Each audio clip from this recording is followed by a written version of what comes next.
message I want to preach here right now, I thought about doing 3 messages on this, but I think we can do this all in one. I just think the timing of it's appropriate right now. But go ahead and turn over to Ecclesiastes chapter 4. Ecclesiastes chapter 4 is where we're going to start reading. But this week, another bad week in America. A lot of I need to figure out how to stop it. On my phone, I've got this Fox News app, and I get notifications whenever there's these breaking news stories. And I'm just constantly getting notifications of terrorist attacks in different parts of the world, shootings going on, protests turning ugly. It's just, our country is not doing good, folks, right now. I mean, it is not good what is going on in our nation. And the American flags, I don't know if you all notice this, they're almost always half-staff anymore, it seems like. There's always been some kind of national tragedy, and it's like we're constantly in mourning in this country. And I believe right now, what I want to call this morning's message is America's harvest of sorrow. I believe that we are reaping what we've sown in many areas in this country. We have asked for what we're seeing. And one thing that's disturbing for me, and it gets me a little angry sometimes, is every time there's a tragedy, you get to listen to the news media and all the liberals out there, and it's always interesting who they're going to blame. Okay, for example, when the whole Orlando shooting happened, I was so curious to see how the news media was going to handle that, because I thought, okay, it happened, at a gay nightclub, and it was a Muslim that did it. Okay, and it's supposed to be Christians that are the haters and the violent ones and stuff. And those are 2 of Obama's favorite groups, the Muslims, and the Sodomites. And I'm like, how are they going to do this? Well, they've figured it out. They're blaming guns. They're blaming, the fact that we have guns in this country. And I even read an article. A guy at work showed me an article that a fellow wrote where he was proving the fact that the whole Orlando shooting was the fault of Christians and Bible believers, because of the fact that the Bible teaches the death penalty in the Old and New Testament for homosexuals. And so he's like, so it's Christians' fault, even though I'm pretty sure that guy wasn't reading the Bible. He was reading the Quran. He was following the Muslim religion. They believe in taking the law into their own hands and executing people, and pretty much what he did. And so, I saw how they did that, and I thought, that's so typical. And then you had these 2 instances where there were the black men that were gunned down by police officers, and I saw the videos of those things, and I hate to judge something when I haven't seen all the evidence, but it looked like those guys didn't deserve to get shot.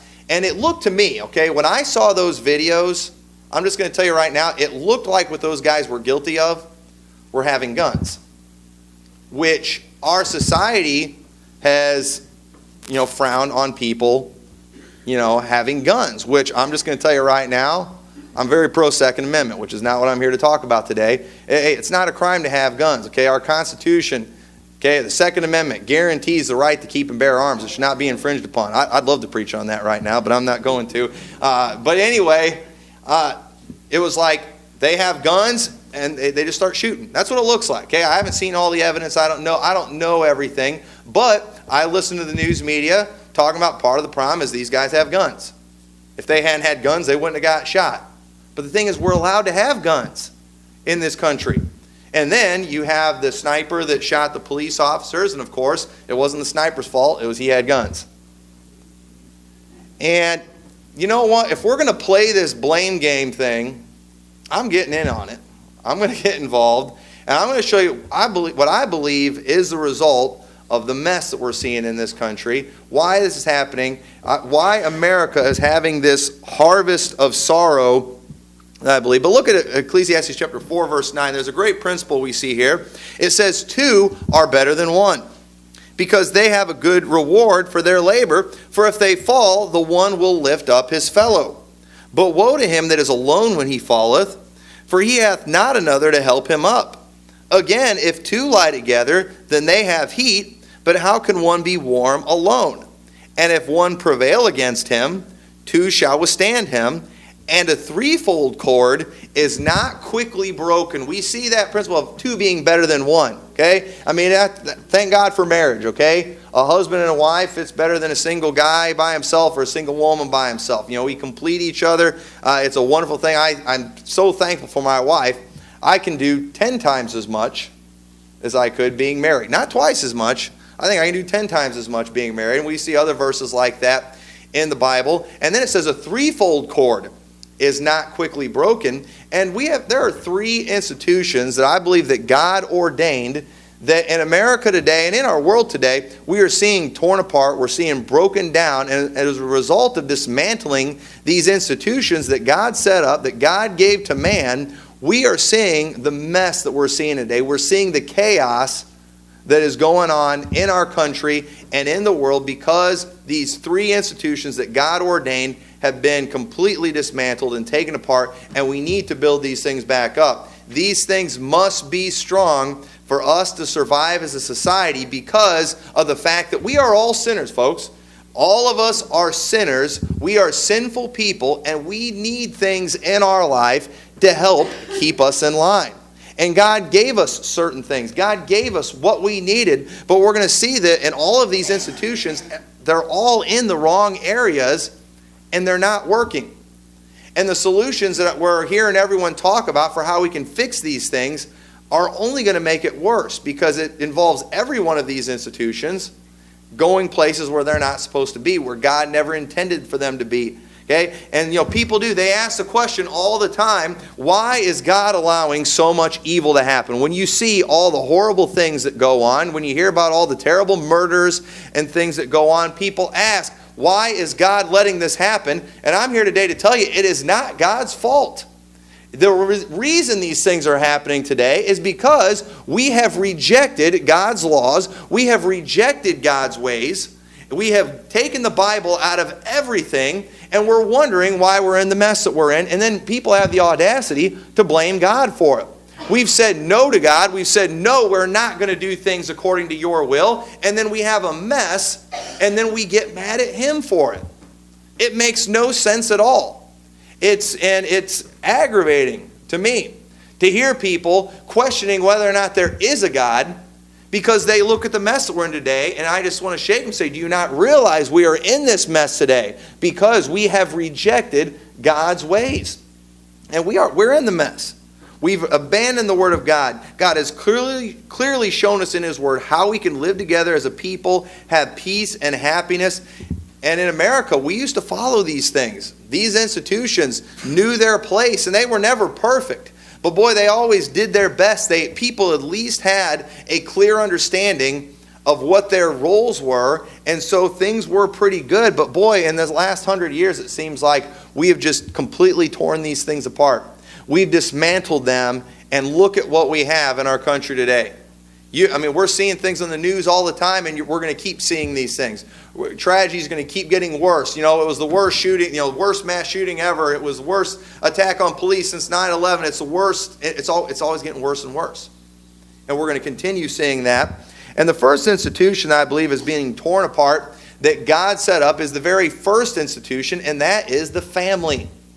The family is the first institution that God set up. What is a family? A family is started when a man and woman get married. Okay? When they get married, not when they start shacking up and start having kids. When they get married and begin to multiply. The mother and the father raise the children who eventually grow up, and then they start other families. That's what a family is right there, folks. It is a husband and a wife. Two married people who come together physically. The fruit of that physical relationship is children. The fruit of the womb. It's His reward. And then those parents, they raise those kids. They bring them up in the nurture and the admonition of the Lord. The parents teach them. The parents instill values in them. The parents show them how things are done. The parents, they teach those kids how to work. They teach them how to cook and clean, how to run a household. They teach them all the things that they need. And then those kids grow up, and then they go and they find a mate. And they get married, and they start a family. And then that, folks, if we don't do that, we cease to exist as a people. We need to be multiplying, don't we? And we see today where people are so selfish, they're so self-centered, the last thing people want to do is, have kids, because then they're not going to be able to drive as nice of a car as they'd like to drive. They're not going to be able to afford as much. But let me tell you, we need people having kids. Okay? It's just a part of what we need to survive. But look at Genesis chapter 1, verse 26. Genesis chapter 1 and verse 26. And we're going to go quickly through these things. We don't have time to, I probably could spend a whole message on each one of these institutions. But it says, God said, let us make man in our image and after our likeness, and let them have dominion over the fish of the sea, and over the fowl of the air, and over the cattle, and over all the earth, and over every creeping thing that creepeth upon the earth. So God created man in his image, and in the image of God created he him. Male and female created he them. And God blessed them and said unto them, be fruitful and multiply and replenish the earth and subdue it, and have dominion over the fish of the sea, and over the fowl of the air, and over every living thing that moveth upon the earth. You all see that right there? God made man and woman. God brought them together. God told them to be fruitful and multiply. God told them to have dominion over the earth. And let me tell you, once again, our world, they're changing everything around. They're changing priorities around. Man is over the animal kingdom. We are in authority over them. Man is more important than animals. I love animals, okay? I'm thankful for animals. I like zoos. I like going and seeing all the animals and things. But you know what? If an accident happens and a little kid ends up in a cage with a gorilla, and that kid's getting drug around like a little rag doll, and there's a chance that that kid's going to get killed, okay? You don't worry about saving the gorilla's life, okay? The life of a child is so much more important than the life of a gorilla. And I've always been fascinated with gorillas. Those are my favorite things to see when I go to a zoo. But if my kid was in a cage with a gorilla, I don't want him taking chances. Listen, it's sad they shot the gorilla. But you know what? I'm glad the kid's okay. And I think they did the right thing. But in our country, how could they do that? I'll tell you how they could do that. There was a kid in there. Okay? And a kid, well, those parents shouldn't let it happen. Okay, but they did let it happen. And we're not going to let a child, a human being die, a child made in the image of God, so we can save a gorilla. I'm sorry. That's priority, all right? We have dominion over the animals. Yes, they were irresponsible. Yes, that was a bad thing that happened. But you know what? They did the right thing, and I don't think they need to apologize for the decision that was made. It was the right thing. Back in Genesis is where we see the beginning of things, and it's what we always go back to. Go to Matthew chapter 19. Matthew chapter 19. We see how God started the family. God made man. God made woman. They came together. He commissioned them to be fruitful and to multiply. And God intended for the man and the woman who marry, He intended for them to stay married. Okay? And look at Matthew chapter 19. Jesus is proving this from Genesis. Okay? And it says in verse 3, the Pharisees also came unto him, tempting him, and saying unto him, is it lawful for a man to put away his wife for every cause? And he answered and said unto them, have ye not read that which He made them at the beginning, made them male and female? And said, for this cause shall a man leave his father and mother, and shall cleave to his wife, and they twain shall be one flesh, wherefore they are no more twain. Okay, it's not two people anymore. They're not two. Okay, wife, you are not your own person, free to do whatever you want. Husband, you're not your own person, free to just do whatever you want. There's two of you now. Okay, the two of you are one. What therefore God hath joined together, let not man put asunder. That was God's intent. And Jesus is proving this from Genesis, where you don't see Him say, God didn't even tell them there in Genesis, you two aren't allowed to divorce. Okay, it was just clear from the example God set, hey, God made those two, they came together, they're one flesh. That's it. You don't separate, you don't divide it, but you know what? In our country today, you can divorce for whatever you want. You can leave people for whatever you want. You can, I don't like her anymore. She put on weight. she, burnt the dinner. She's a bad cook. And it'll work. The wife, she can just say, you know what, I'm sick of them. I found somebody that I like better. And you know what our court system will say? Okay.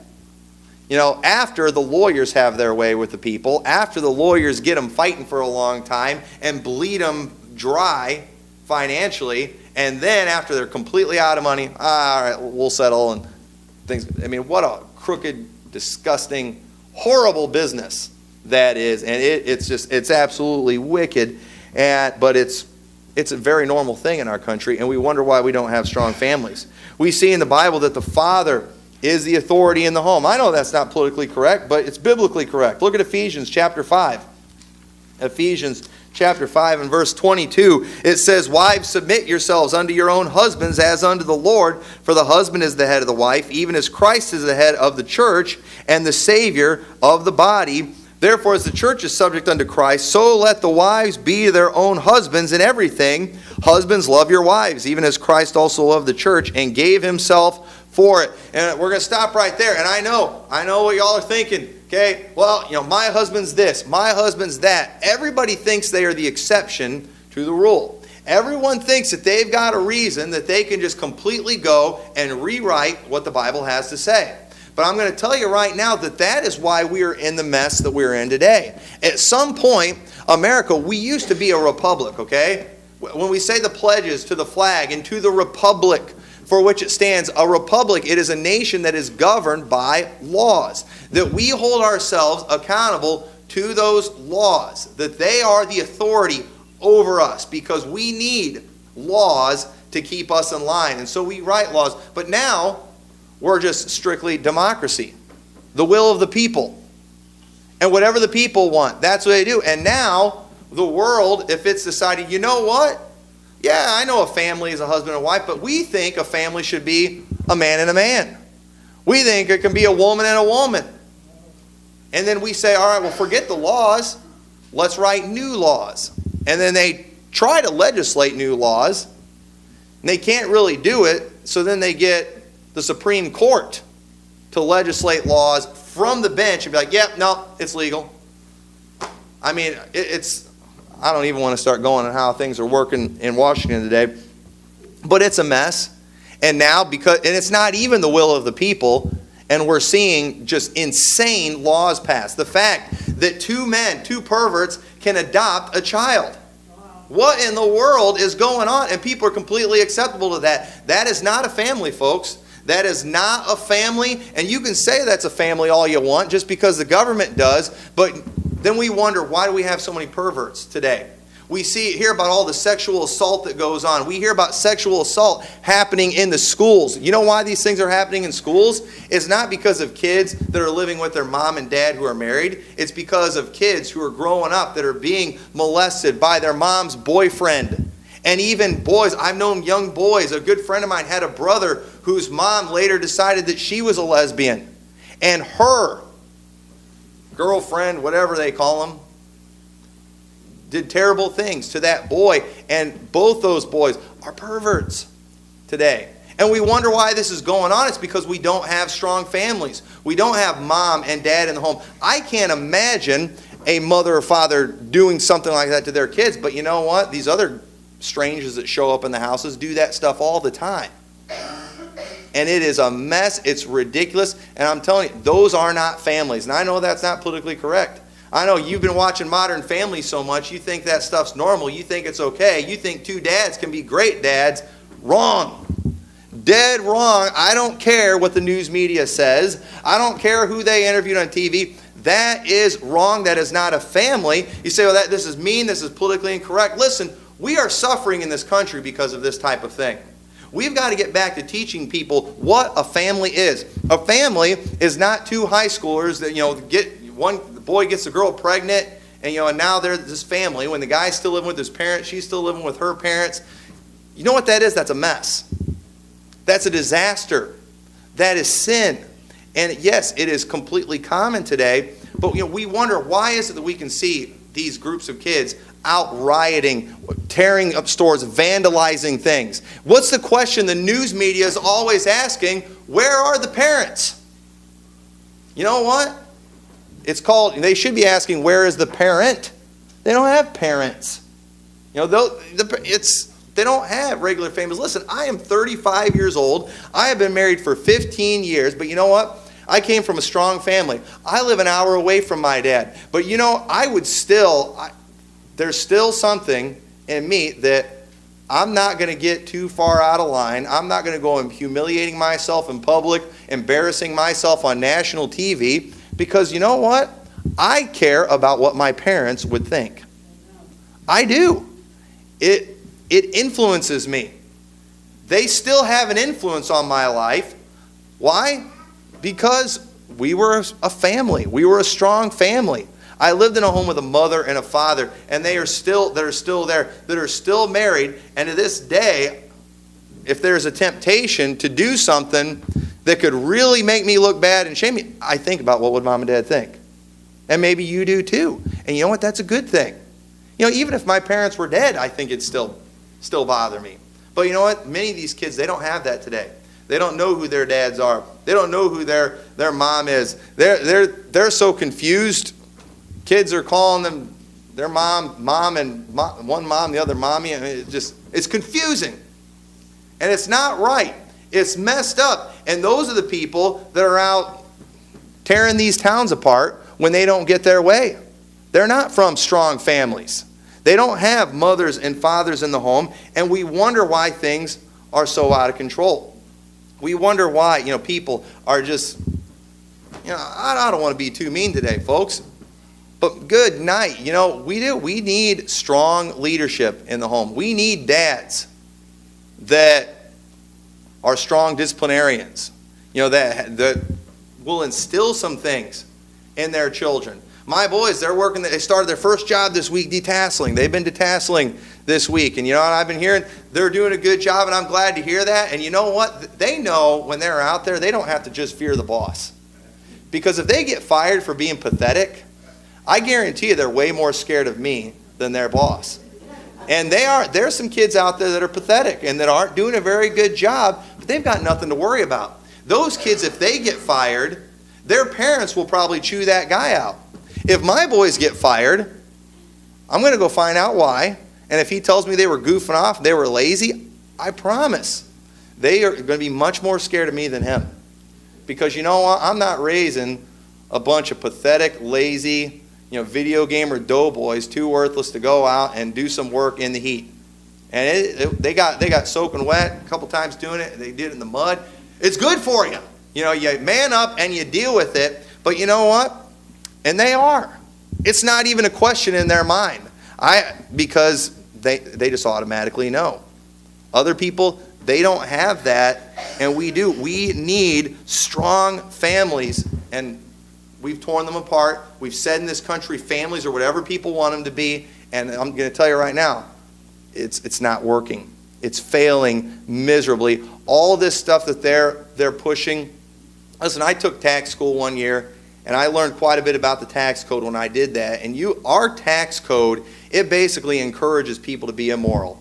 It encourages two people shacking up to remain single and not get married because it can hurt them on their taxes when they get married. They won't get as much money. It'll be harder for them to get welfare if they're married. And I'm telling you right now, that is as wicked as all get out. Our tax code has helped promote this, what people are calling families today, that is not working. It's two people that they don't come together till they have gotten married, till they have committed to each other, till death do them part.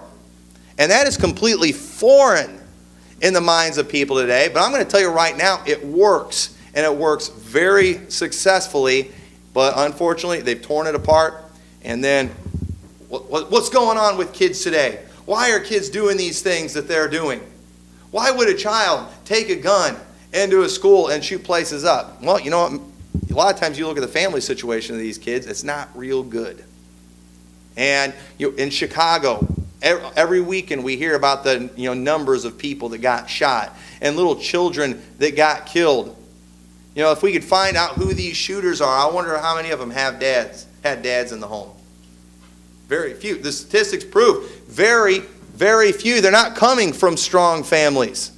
And so we will continue, as long as we have the type of families that we do in this country today, as long as we're okay with telling whoever they want they're a family, even when they're not a family, when we're allowing pervert. I just heard this week, they're trying to figure out, how, they're working on what they can do to get people to adopt LGBT kids. And it's like, why would you invite that into your home? Especially if you have other kids. And most of these kids too, the reason they're not, or the reason that they're without homes, okay, it's not because they don't have parents alive, but they had to be removed from their homes because their parents were perverts.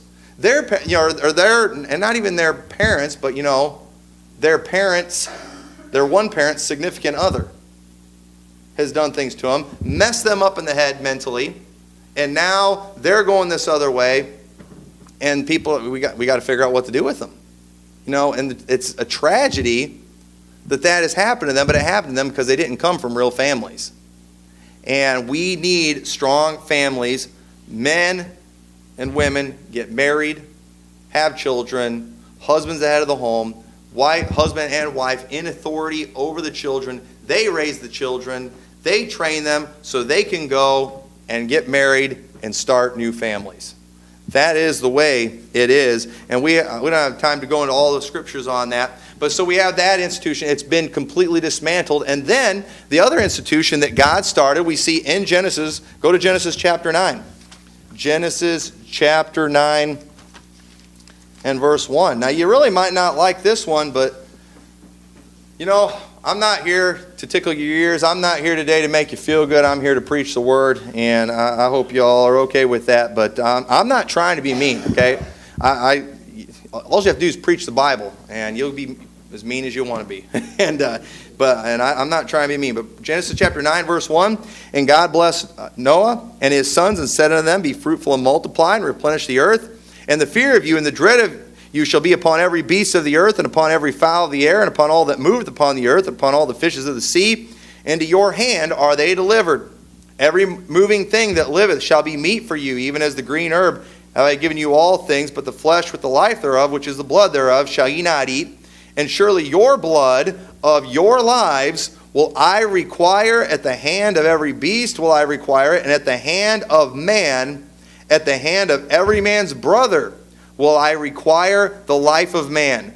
Whoso sheddeth man's blood, by man shall his blood be shed, for in the image of God made he man. Y'all see that? This is God instituting human government. Government. What is government?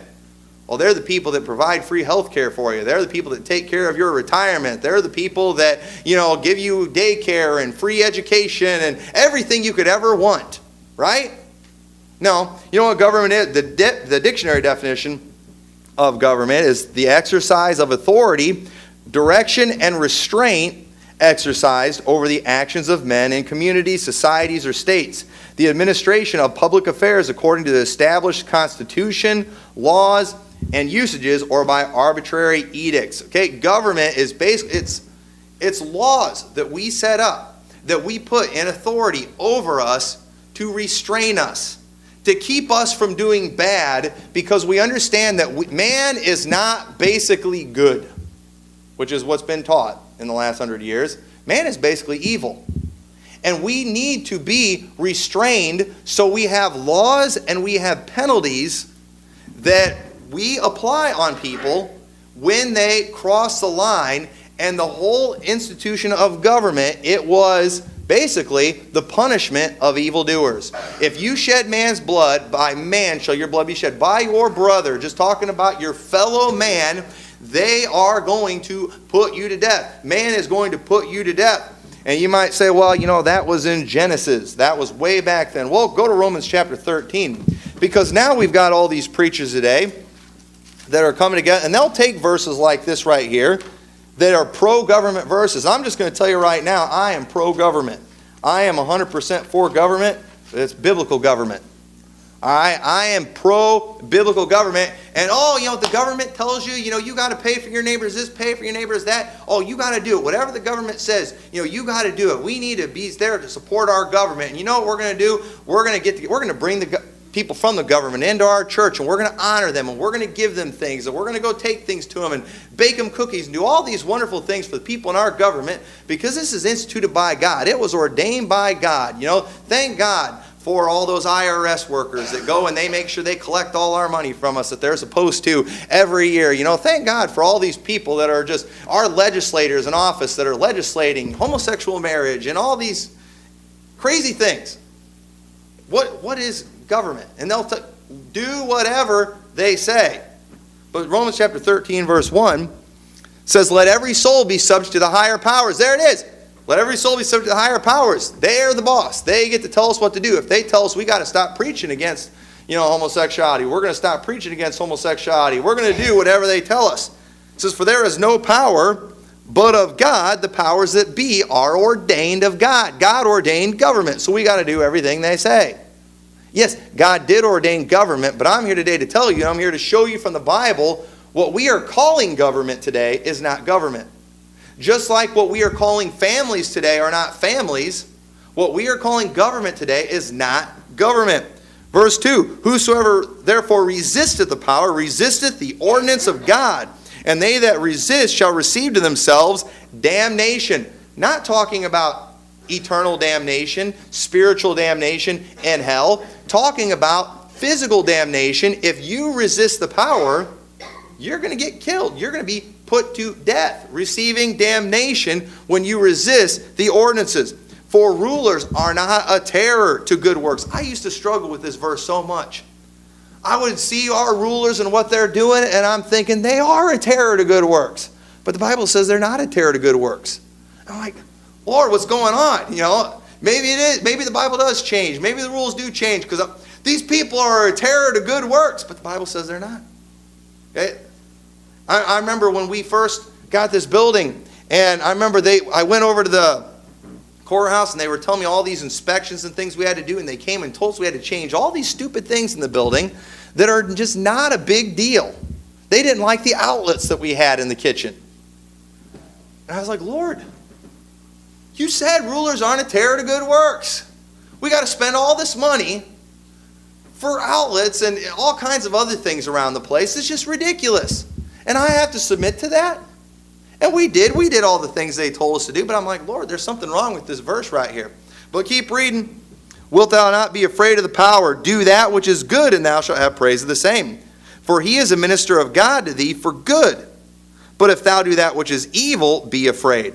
For he beareth not the sword in vain, for he is the minister of God, a revenger to execute wrath upon him that doeth evil. Wherefore ye must needs be subject, not only for wrath, but also for conscience sake.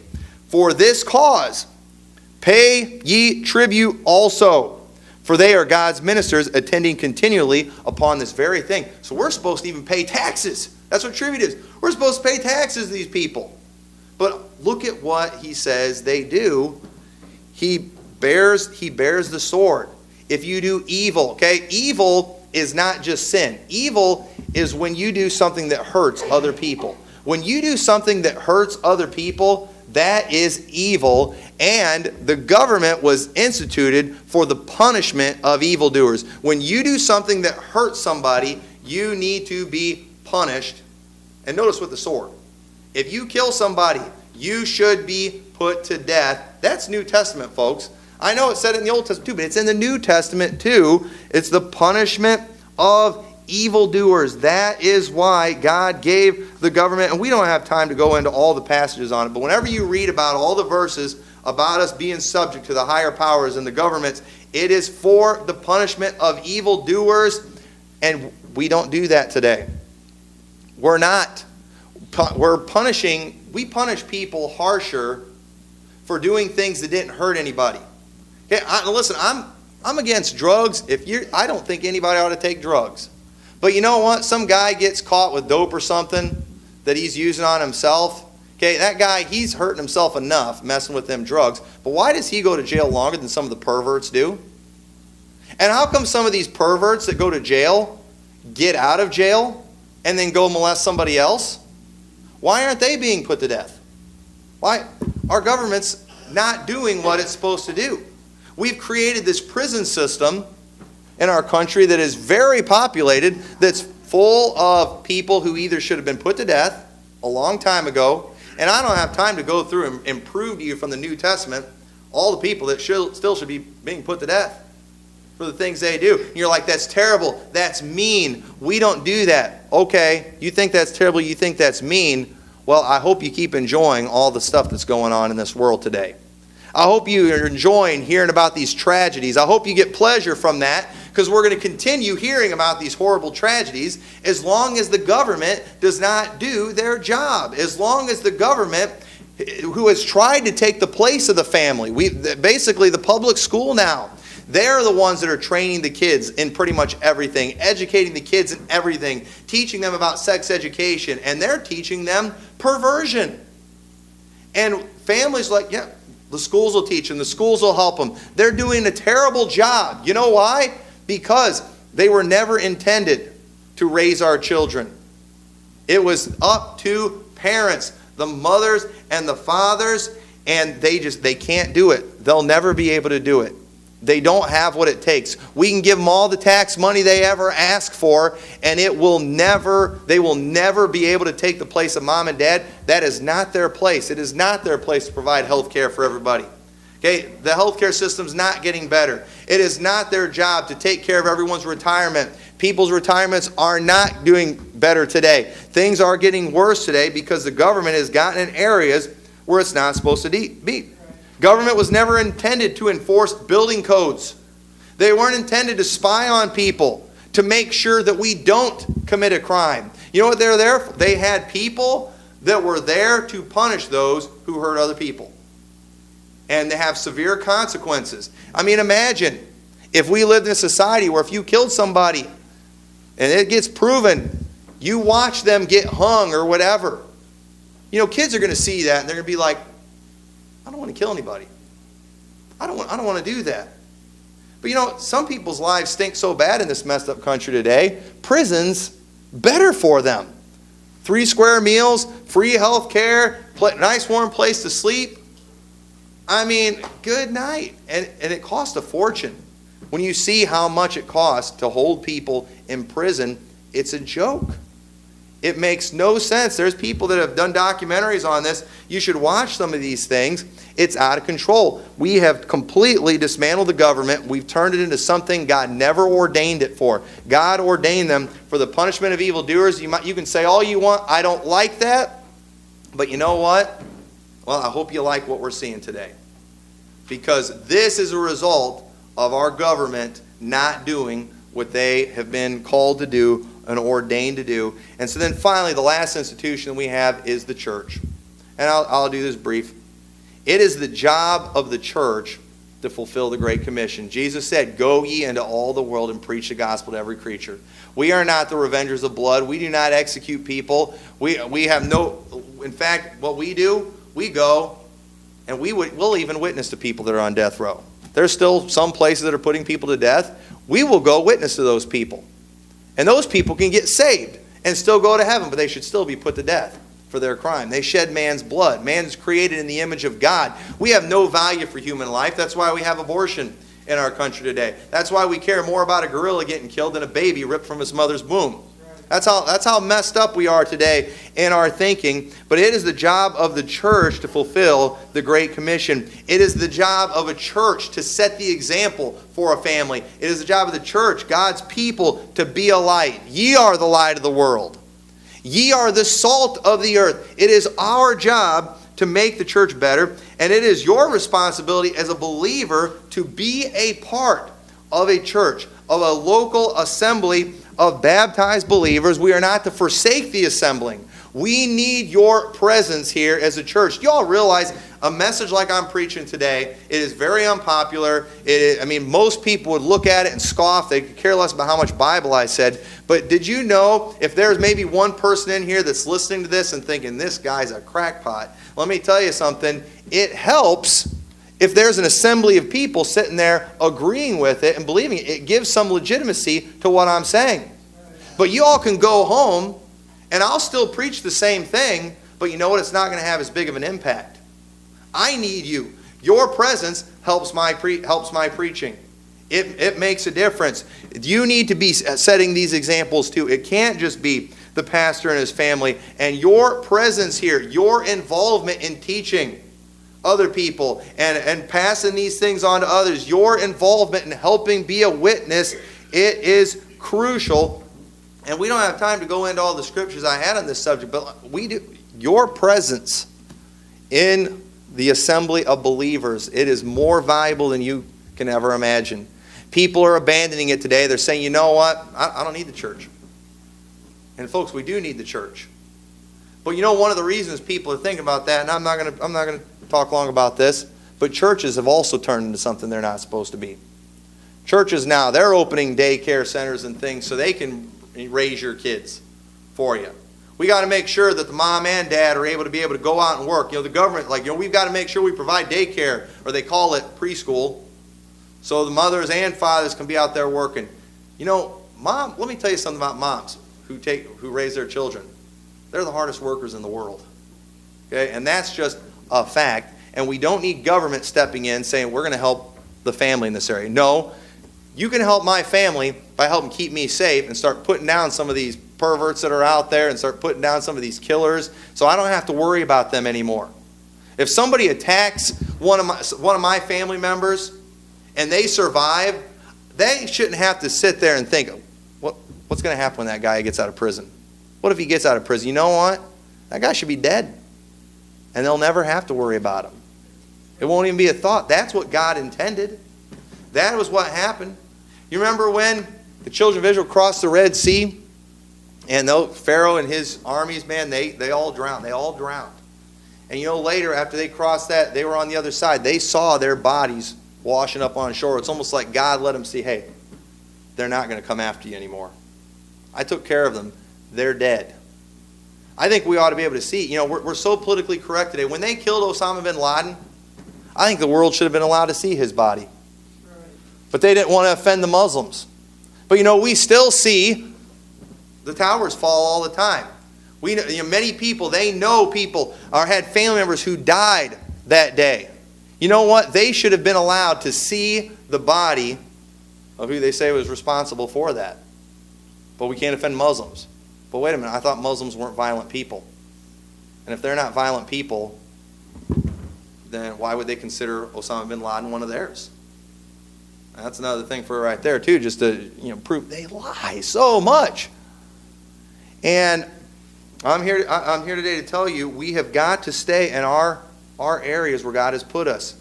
And our job as a church, it's not just to come together and have fun, even though we can do that sometimes. We have a responsibility to preach the word, to teach people, to observe all things whatsoever He commanded us. We have got to do that. You need to be a part of that. You need to be involved in that. You need that in your life. We all need church. We need good families. And you know what? Good families, they need a strong government that will protect them and that will stay out of their lives. And they need good churches that will motivate them, that will encourage them. Why do we need that so much today? Why do we need the local church today more? Because what we see in Israel is a little different. But that's because in Israel, they were all one nation that followed the same laws.